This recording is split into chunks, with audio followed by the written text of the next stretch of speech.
I was sitting on the velvet couch in my son's living room, cradling a cup of peppermint tea and watching the twinkle of their 10-foot Christmas tree, when I made a simple suggestion. "I could bring my maple roasted turkey this year," I said with a smile. "Nathan always loved that one. Remember how your dad used to sneak bites before dinner?" I looked over at Nathan, my only child, hoping to see that familiar warmth in his eyes, but instead, he shifted uncomfortably, running his hand along the seam of the cushion. His jaw clenched. There was a long pause before he finally said it. "Mom, you're not going to be joining us for Christmas this year." The words didn't make sense at first.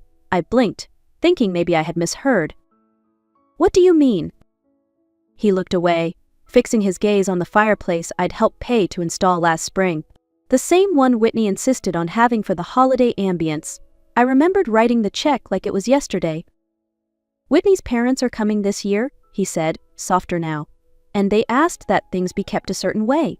You know how they are about tradition. She thought it would be simpler if..."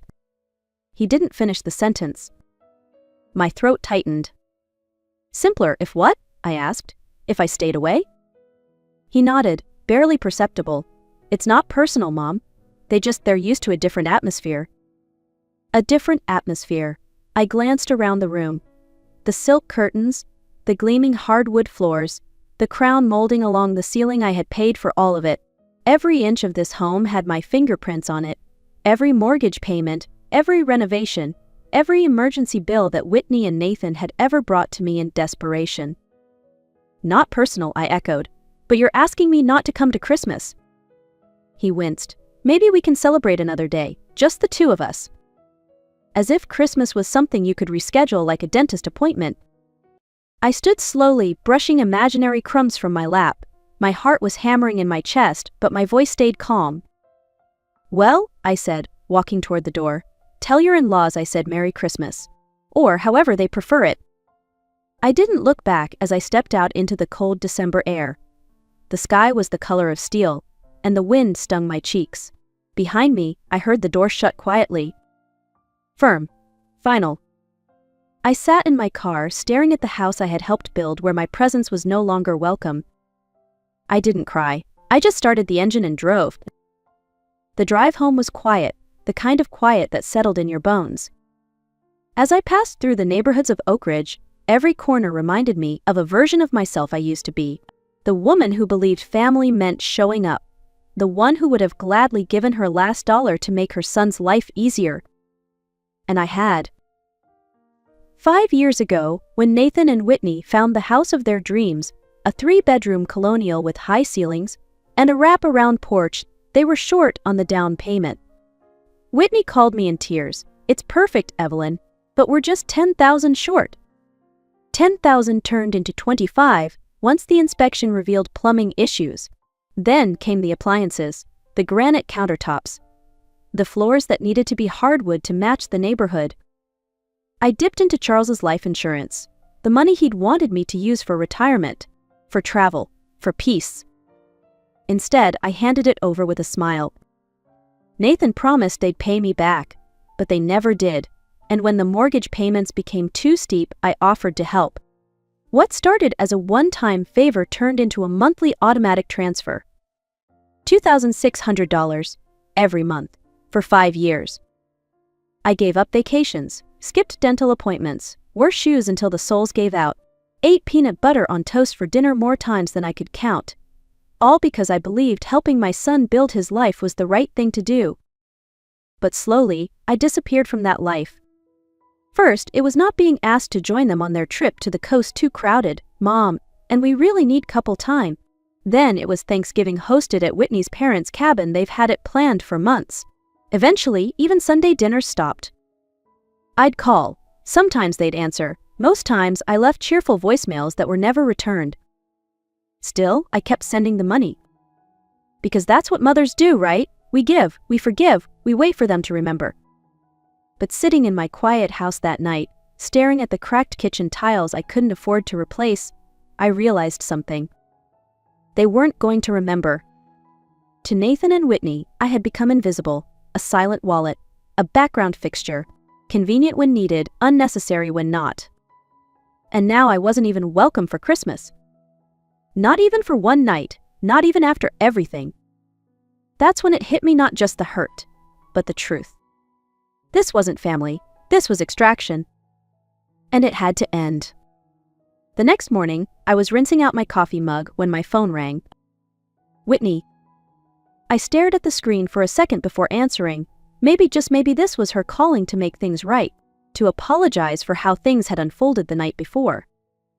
But the moment I heard her voice, I knew better. "Evelyn," she said, brisk and businesslike, "I just wanted to touch base. There seems to be some lingering tension from yesterday." "Tension," I repeated, my voice flat. "Yes, I understand you may have taken things personally, but I hope you'll see this from our perspective. My parents are traditional. They expect a certain tone during the holidays. It's nothing against you, it's just about creating the right environment."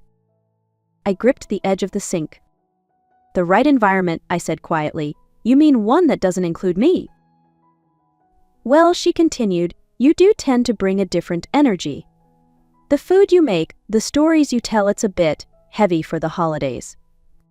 I blinked. "You mean the roasted turkey and cranberry stuffing I made every year while you were unemployed?" Whitney chuckled softly, as if I'd said something charmingly outdated. "Back then, we appreciated it. But now that things are more stable, we're trying to elevate our gatherings." Elevate. The word sliced through me like ice. She kept talking. "My parents enjoy refined conversation, current affairs, literature, wine pairings. I'm not saying you don't have value, Evelyn, just that it's not quite the right fit anymore." My hands trembled. "I see. So I'm not refined enough, not polished, is that it?" "It's not personal, it's cultural in a way. Class-based. I mean, well, you were a schoolteacher, right? And Charles was, what, a handyman?" "Contractor," I said sharply. "Yes, of course. A very useful trade. And I'm sure he was proud of it. But my parents operate in different circles. They summer in Nantucket. My mother's on the board of the local arts council. And I said slowly, am the woman who paid for the house you're living in. Who has sent you thousands every month for 5 years? Who held your hand when you thought your first pregnancy was a miscarriage?" There was silence. Then Whitney said, coolly, "That doesn't entitle you to disrupt our holidays, Evelyn. Generosity doesn't give you access. It never has." That was it. That was the moment I felt the shift. The quiet line between being needed and being discarded had been crossed. "Thank you for clarifying," I said calmly. "Evelyn, wait." But I had already ended the call. I placed the phone on the counter, stood there for a long minute, then walked to the desk in the hallway and opened the drawer I had ignored for far too long. Inside was a manila folder. Bank statements, wire receipts, 5 years of silence. Time to start speaking. I spread the documents across the kitchen table like evidence at a trial.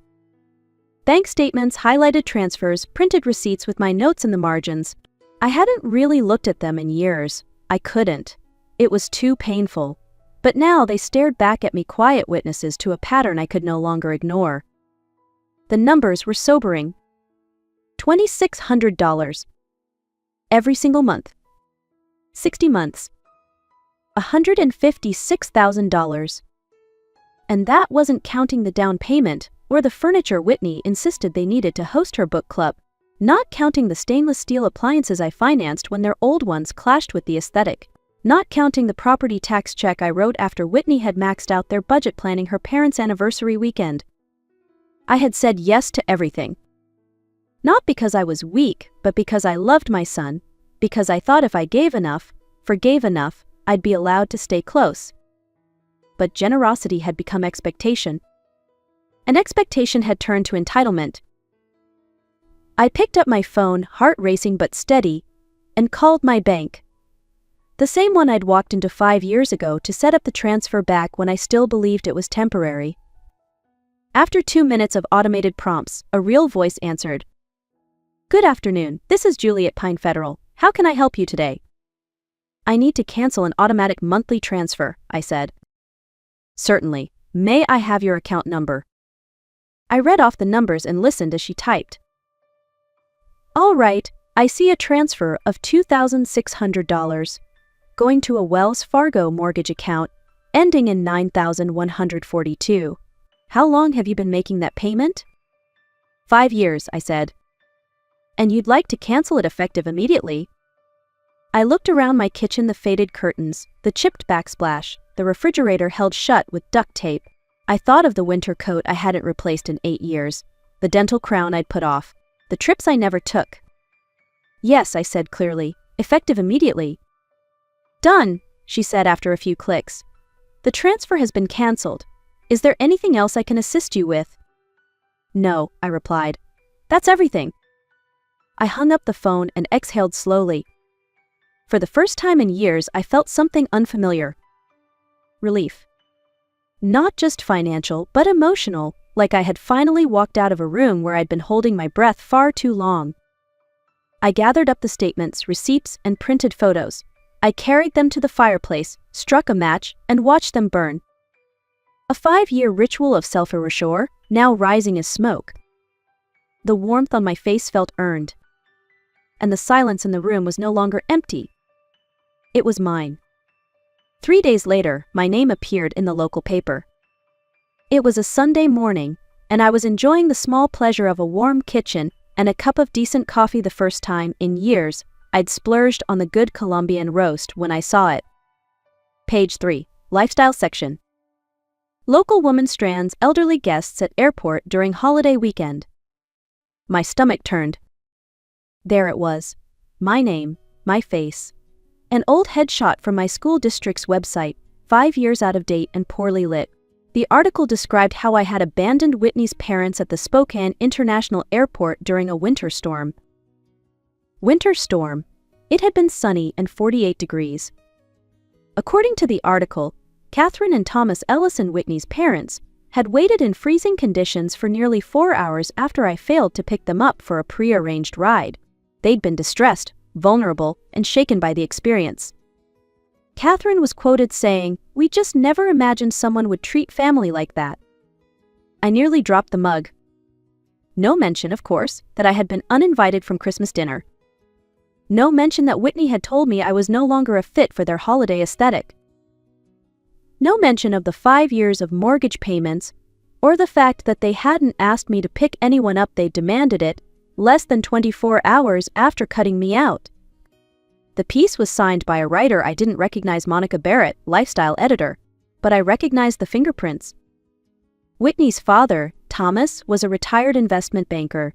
He'd spent his entire career sitting on nonprofit boards, shaking hands at Rotary Club lunches, and speaking at fundraising galas. He knew exactly who to call and what buttons to press. The whole article reeked of strategy. They weren't just trying to punish me, they were trying to destroy my name. To make sure if anyone in our community ever heard Evelyn Brooks, they'd think of a petty, unstable woman who left 2 helpless retirees stranded in a blizzard that never happened.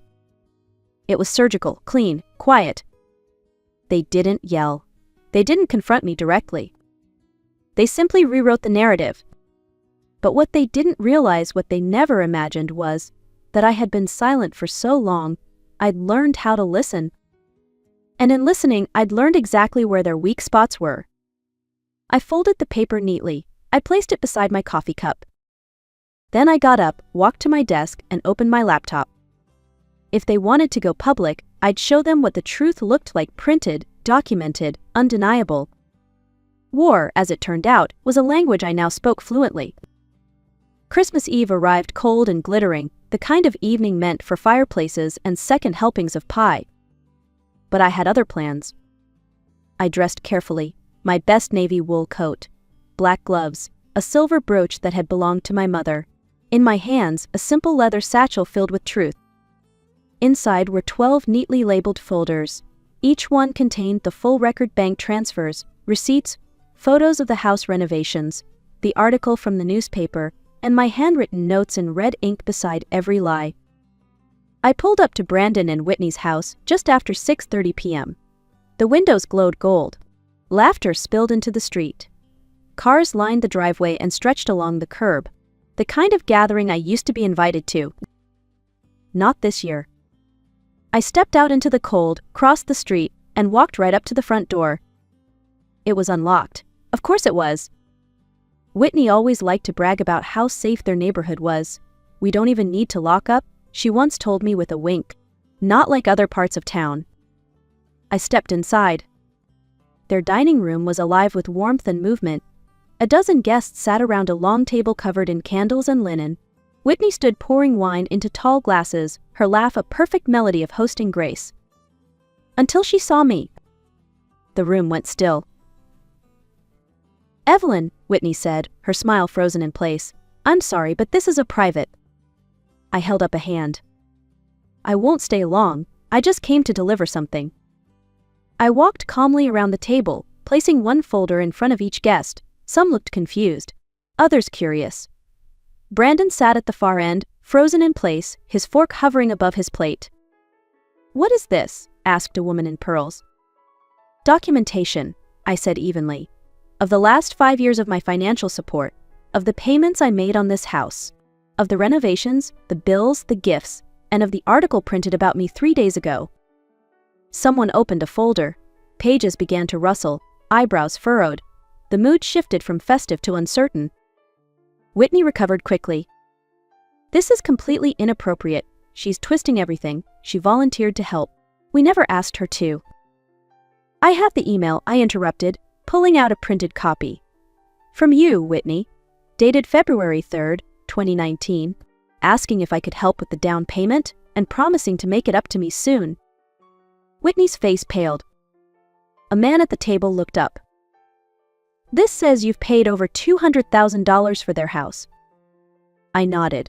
$215,000 to be exact. Over 5 years. "Jesus," someone whispered. "And the newspaper article," I continued, "was planted by Whitney's father. He has connections at the paper. Used them to spread a lie that I abandoned them during a storm that didn't exist." A guest opened the article. My notes were highlighted clearly: temperature that day, time of the supposed pickup, timestamps from text messages. Brandon finally found his voice. "Mom, this isn't the time." "It is exactly the time," I said, "because you told me I wasn't welcome here, that I didn't belong, but you used my money, you built this life with my sacrifices, and then you shut the door in my face." The woman in pearls looked at Whitney. "Did you really tell your mother-in-law she wasn't refined enough for Christmas dinner?" Whitney's voice broke. "It was more complicated than that." "No," I said. "It was very simple. I wasn't good enough for your show, but I was good enough to fund it." Silence. A long, aching silence. I turned toward the door. "I won't keep you from your meal. I just thought your guests deserved to know who actually paid for the wine you're drinking." Then I walked out, leaving a room full of stunned faces behind me. Outside, the air was sharp and honest. And for the first time in years, I felt warm. It was a Tuesday in March when the letter came. Certified mail. Heavy envelope. Legal tone in every line. I signed for it at the door, holding it like something fragile and radioactive. Inside, notice of default. 3 months of missed mortgage payments had caught up with Brandon and Whitney. The total owed $7,800. 14 days to bring the account current or face foreclosure proceedings. I set the letter aside and poured myself a cup of tea. Not out of indifference but clarity. For the first time in years, it wasn't my problem to fix. My phone had rung a few times over the past weeks, numbers I recognized but didn't answer. Whitney's name. Then a blocked caller. Probably her parents. Even a voicemail from Brandon that I hadn't brought myself to listen to. 97 days since Christmas Eve. And then, that Thursday evening, there was a knock at the door. I opened it to find Brandon standing on my porch, his suit wrinkled, hair unkempt, eyes rimmed with exhaustion. He looked like a man who hadn't slept well in months. "Hi, Mom," he said softly. I stepped aside without a word and let him in. He looked around the house like he was seeing it for the first time. The new curtains I'd bought, the fresh paint on the walls, the dining chairs I'd finally replaced after 15 years. All paid for with the money I used to send to him. "It looks nice," he said. "I know." We sat in silence for a moment before he spoke again. "I came to say I'm sorry." I didn't respond, so he went on. Not just for Christmas, for everything. For the way Whitney treated you, for not standing up for you, for letting her family erase you. My jaw tightened, he noticed. They talked about you, Mom. Behind your back. About how you didn't fit in. About how Dad was just a contractor. How you should be grateful to be near people with class. And you listened, I said. He nodded. I did. I was stupid. Weak. And I let them shape how I saw you. I let them decide your worth. His voice cracked. I've lost everything, haven't I? I studied his face. My son. The boy I once read bedtime stories to. The man who now looked like a stranger. You didn't lose me, Brandon, I said quietly. You gave me away. There's a difference. He closed his eyes for a moment. Is there any way to fix this?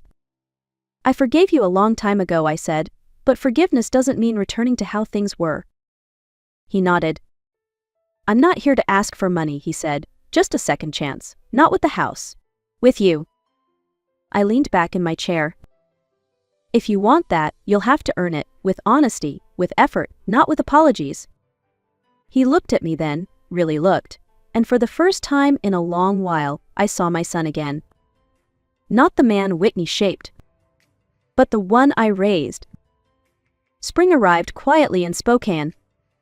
The trees bloomed like they'd been waiting for a reason. The air smelled different, lighter, cleaner. Or maybe I had just started noticing things again. I was no longer sending money into a void. I wasn't waiting by the phone for a holiday invitation that would never come. I wasn't pretending that being excluded was somehow noble or selfless. I was living. It started with little things. I replaced my refrigerator, the old one had rattled for years. Bought myself a proper reading chair. Finally got the cracked window in the guest room repaired. I planted herbs in the kitchen sill, something Charles and I had always talked about but never quite did. With every repair, every update, every meal I made just for myself, I reclaimed something. Then came the call from Ava. She wasn't blood, not technically. She was my former neighbor's granddaughter, now a single mom with 2 kids and a heart bigger than her apartment. She'd stopped by around Thanksgiving with a pie and stayed for hours. We talked about life, grief, mistakes, and the odd comfort of starting over. Would you come for dinner this Sunday? She asked one afternoon. The kids want to show you their art projects. They still talk about your cinnamon rolls. And so I did. That Sunday turned into a tradition. Dinners with laughter and sticky fingers, fridge drawings, puzzles on the living room rug. No one judged me for using paper plates. No one asked what I earned or where I summered. They were just glad I was there. One evening, as Ava's daughter wrapped her arms around my waist and called me Grandma Evelyn, I felt something in my chest loosen. Not regret, not longing. Relief. Love didn't need permission. Family didn't need blood. Respect didn't require begging. Sitting on my porch that evening, a cup of tea in hand, I thought about Brandon. We talked occasionally now, carefully, slowly.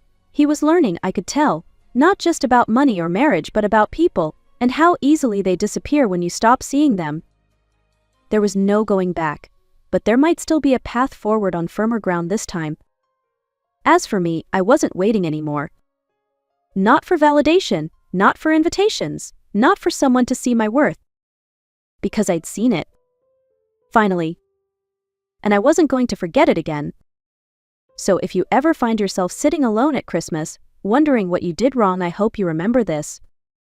Sometimes being left out isn't rejection. It's redirection. Toward the life and the people who actually want you there.